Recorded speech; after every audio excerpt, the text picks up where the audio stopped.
Highnesses, Excellencies, distinguished guests.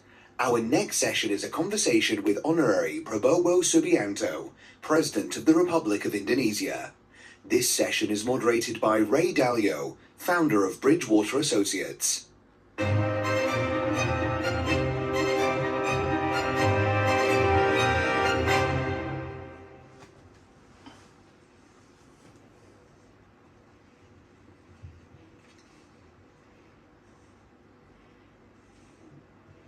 Thank you.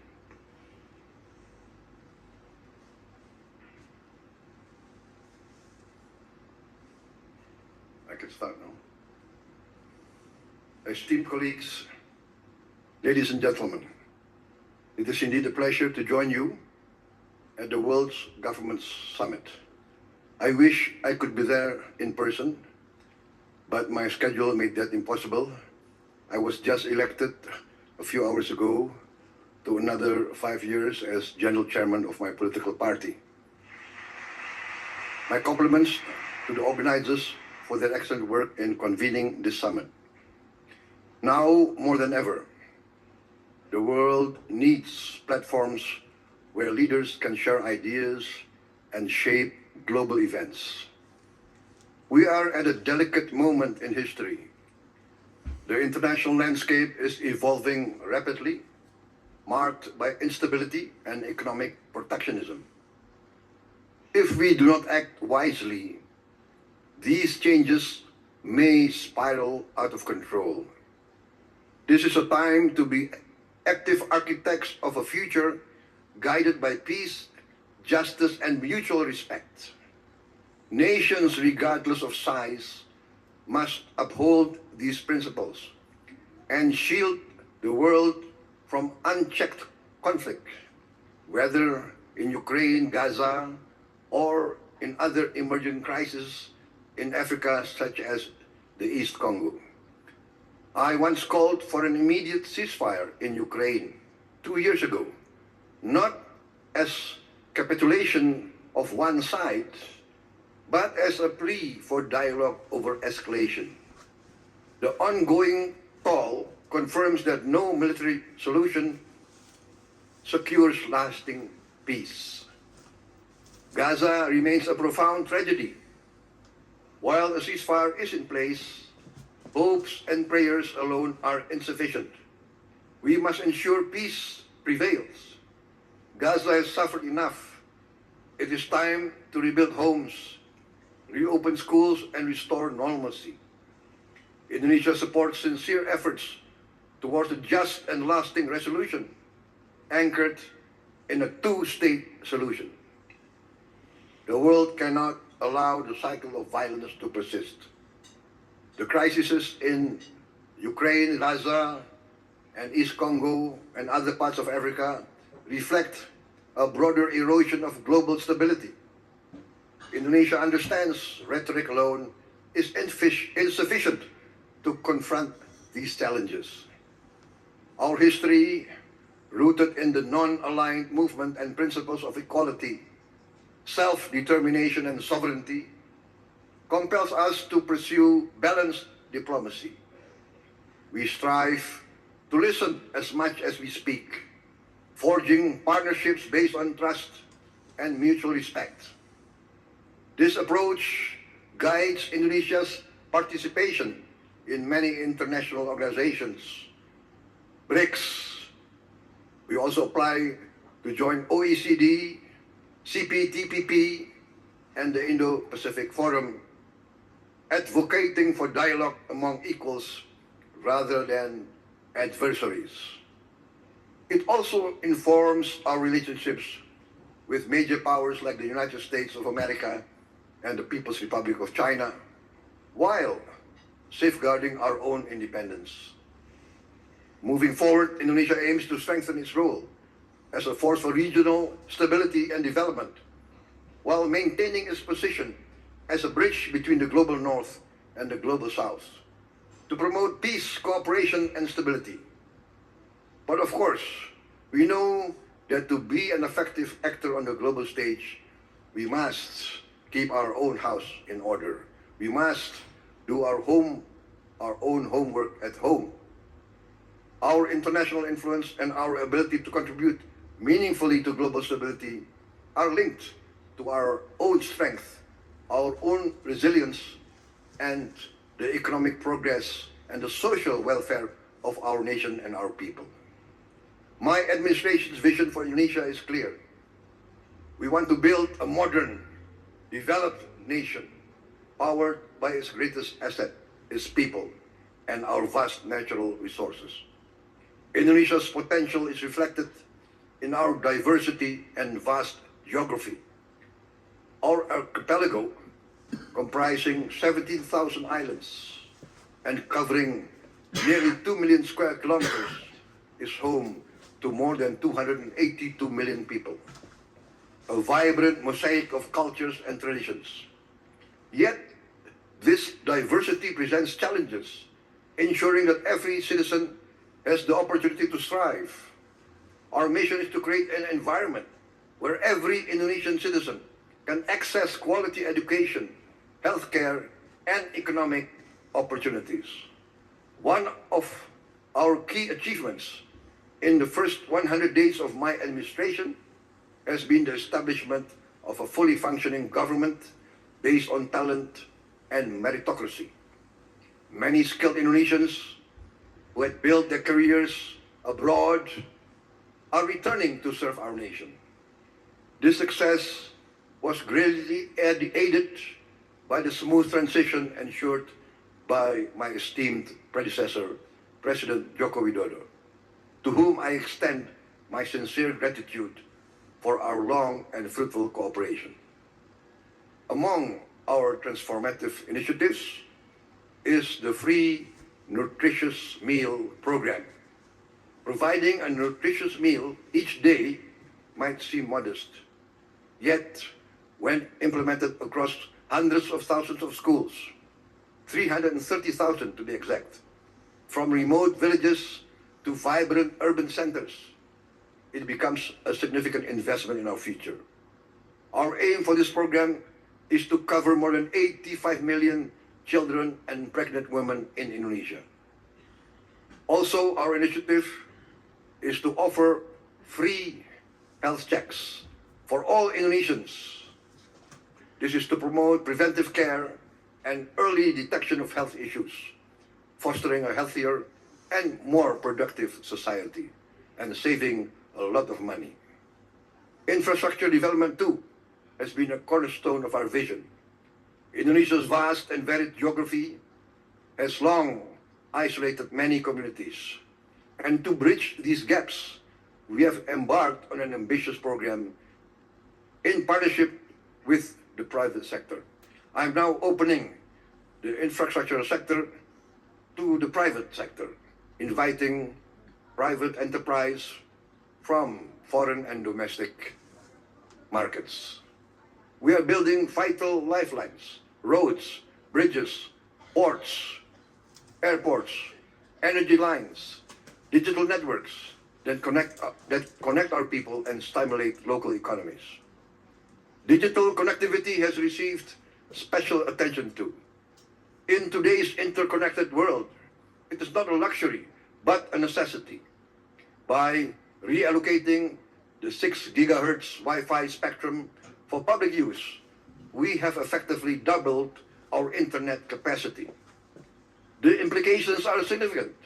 A young entrepreneur in a remote village can now have the same access, the same digital resources as someone in our capital city. This ensures that every Indonesian from the remotest island to the heart of Jakarta has the same opportunity to participate in the digital economy, to learn, innovate, and prosper. Sound financial stewardship and management has been crucial to making these initiatives possible. Through careful management of state funds, we have saved more than $20 billion, equivalent to about 10% of our annual budget. These savings that were allocated to projects and programs without a clear strategy will now be used to finance more than 20 multi-billion-dollar strategic projects that will transform the country. This includes investments in nickel, bauxite, copper, and other critical minerals downstream industries. At the same time, we are developing substantial petrochemical industries as well as massive AI data centers.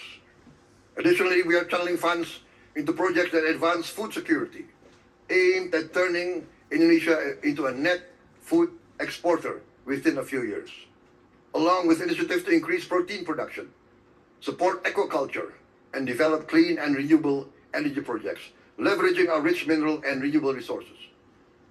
Furthermore, we are prepared to launch Danantara Indonesia, our new sovereign wealth fund, which according to our initial evaluation exceeds 900 billion US dollars asset under management. This fund, which will be launched on the 24th of February this month, will invest our natural resources and state assets into sustainable high-impact projects across sectors such as renewable energy, advanced manufacturing, downstream industries, food production, etc. All these projects will contribute to achieving our committed target of 8% economic growth. At the same time, we remain resolute in our commitment to eradicate corruption and mismanagement. Our actions have proven that no one is above the law. Those once considered untouchable are now held accountable. As we drive these transformative projects, we remain mindful of the challenges facing ordinary Indonesians. Like many countries, we have grappled with inflation and rising living costs, particularly in the aftermath of the COVID-19 pandemic and the wars in Ukraine and Gaza. Keeping the cost of living manageable remains a top priority, for only by ensuring that every citizen enjoys a decent quality of life can we build broader support for our ambitious vision. I'm deeply proud that the Indonesian people have embraced our efforts. With an approval rating of 81% for my government in its first 100 days, a figure that dramatically transcends the percentage that voted for me in the last election. I recognize that the people of Indonesia are fully behind this agenda of strategic transformation. The trust and optimism of our citizens inspire us to press on with our work, ensuring that every Indonesian benefits from the progress we are building together. It is this shared vision and collective effort that will drive our nation forward into a future defined by peace, justice, progress, and opportunity. In closing, distinguished colleagues, let me reiterate my commitment to both national renewal and global partnership. Our investment in people, infrastructure, digital innovation, downstream industries, and prudent financial management all have one objective: building a resilient, progressive future for Indonesia, one that will enable us to play a key role on the world stage. I trust together we will reaffirm our dedication to a global order that upholds the dignity and potential of every nation. Thank you for your attention, and I look forward to our continued dialogue and collaboration as we shape a future that reflects our shared aspirations. Thank you. President Prabowo, it's a great pleasure and an honor to be able to introduce you to many of the people here. We've come to know each other very well. For those who don't know, I, for about 50 years, have been in the business of trying to understand which countries will make extraordinary successes and why. And I've watched countries of great potential combined with great leadership result in extraordinary changes. Changes, for example, Deng Xiaoping in China, Prime Minister Modi in India. These were countries that I measured. And so I'm going to just very quickly try to share with you and have President Prabowo share with you the type of discussions that we have, because I believe he is one of those leaders in one of those situations. In other words, Indonesia is a country of great potential, waiting for a transformation and waiting for a leader like Deng Xiaoping or President Modi, and I have learned that President Prabowo is that because we have talked about the potential and the challenges that Indonesia faces and how he's going to approach those. So I'm just going to take 1 minute and show you just some slides that are like a health index. So I'm hitting the clicker. There we go. This is a measure of, these are just different charts of measures of levels of conditions, health conditions that cover all countries, the 24 major countries. And it shows that Indonesia has very low debt. This is an advantage. And it has very high levels of productivity for a number of reasons. In a growth curve, when you have the lower per capita income and so on, and you have the finances to build in infrastructure, to make great transformations, and you have that money, you can make highly productive, great transformations. This is, and then we look at the problems. The problems is that we have talked about, problem of corruption, problem of, related to that, legal and property rights protections are relatively poor. There's low R&D for innovation. There's low education. However, the tests of those people indicate that they're very cost effective. And so with great education, there's great potential for that transformation. So President Prabowo, I'd like to have you explain to the people that are in this room that the type of conversations that we've had about dealing with these issues, the issues of corruption, legal and property rights protections, innovation, education. Over to you, because I'd like them to share in what you've shared with me about the approaches to those things. Thank you, Mr. Dario. Thank you very much. Yes, I think that in order to know what to do, we have to know where we are starting from, and exactly what you said about like some sort of a health check. If we are honest, we must be brave enough to face our weaknesses and our shortcomings. That's my opinion, and I think, and I'm convinced that our basic problem is there has been some sort of, I do not know, is it decline in moral leadership, decline in social leadership? But the corruption level of my country is very alarming, to say the least. And that's why I'm determined to use all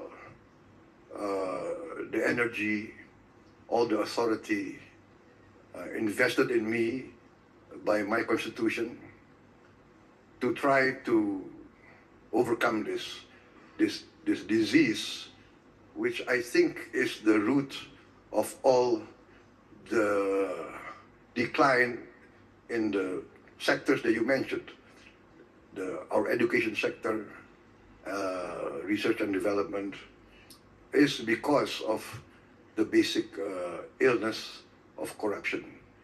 And this needs, I think, courage on the part of my government. We have to be determined to provide clean government. And now, after 100 days, I feel that the majority of my people now are supporting me. They got the message because they suffer every day from this corruption. They see every day the what I would say, misspending of government funds, the blatant embezzlement, the low tax paid by most of the major businesses in Indonesia.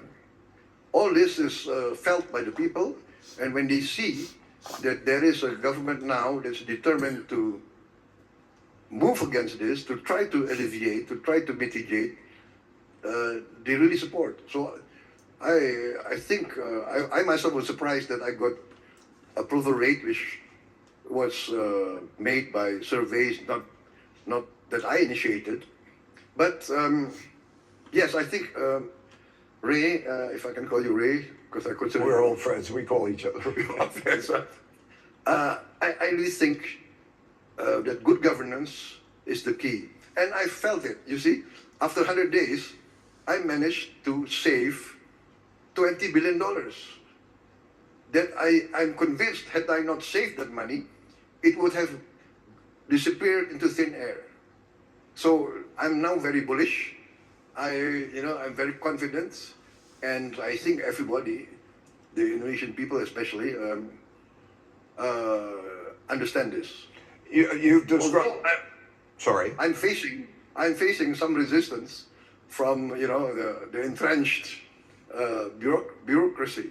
Some of them consider themselves untouchables, but I'm determined to move. I'm determined to enforce the law. In addition to taking on the corruption issue, and we've talked about throwing people in jail and all of those other things, you were very clear in legal and property rights protections, how you're going to improve those, and also creating an innovative environment that is going to be important. And related to that, the new sovereign wealth fund, to be able to invest that money efficiently in the development of the economy as well as other means of developing excellent returns. All of those in the next 5 minutes, I'd like you to touch on as best you can. Yes, I think that in my journey in the social, political, economic sectors, I find that we have now many young Indonesians who have creative and innovative ideas, and they are putting into practice in most fields. And I think they need opportunity. And I think with a new climate of meritocracy, climate of clean governance, leadership by example, I think this will foster more creativity, more innovation. And of course, the legal and property rights, the key is, again, how to move very strongly against corruption. We need to have good judiciary. I'm determined to improve the quality of life of our judges significantly. Now we have the financial resources by the savings we made. And yes, there's a new investment fund. Actually, it's a very old idea, but I don't know, maybe vested interest over the years. So it's been passed by Parliament. We have this fund. We call it Danantara, which means actually the future energy of Indonesia.